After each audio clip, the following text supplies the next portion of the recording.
UC San Diego's Stephen Mayfield is one of the world's leading algae researchers, but he's also a kind of farmer, and right now his crops are in a greenhouse. So they need sunlight, they need CO2, and they need nutrients. By growing and studying algae for almost 3 decades, Mayfield has helped discover all kinds of incredible uses for this slimy little organism. Maybe the most promising, fuel. Cultivate algae properly and it'll produce an oil that can be refined and dropped right into your car's gas tank. We know that we can grow algae, we know that we can extract oil from it. And the beauty of algae is that it feeds on the CO2 emitted by burning fossil fuels. It's a carbon-neutral system. We've flown jet aircraft on the fuel, we've driven boats on the fuel, cars, you name it. So scientifically, it's a done deal.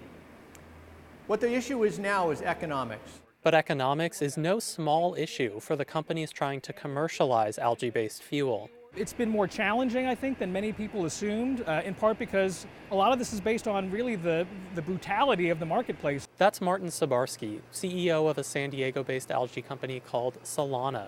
He says back in 2008, algae companies trained their sights on fuel because oil prices were skyrocketing. There was an expectation that prices would keep going up, and it's really leveled off or gone down since 2008. With oil prices down, pressure has eased on finding alternative fuel sources.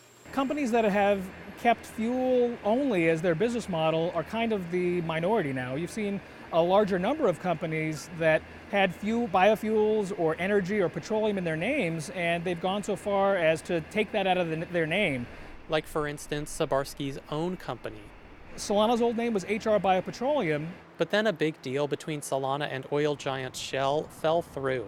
Sabarsky and his colleagues opted for a more neutral name.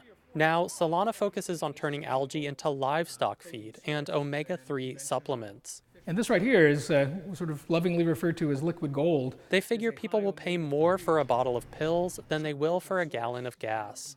I don't believe you're going to find any algae companies that are going to hang their hat on energy. Mike Mendez helped found another San Diego-based algae company, Sapphire Energy. But after 2008, he couldn't see algae-based fuels' path to profitability, so he left to launch another biotech company. He says the energy market had changed dramatically.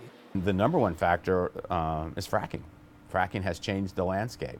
Fracking involves injecting fluids into the ground at high pressure. It's being used to extract lots of new natural gas, and it's happening within U.S. borders. Politicians worried we'd never be energy independent without alternative fuel sources. But now, in 2014, imports are at a 20-year low. We're approaching energy independence, and fracking is getting us there.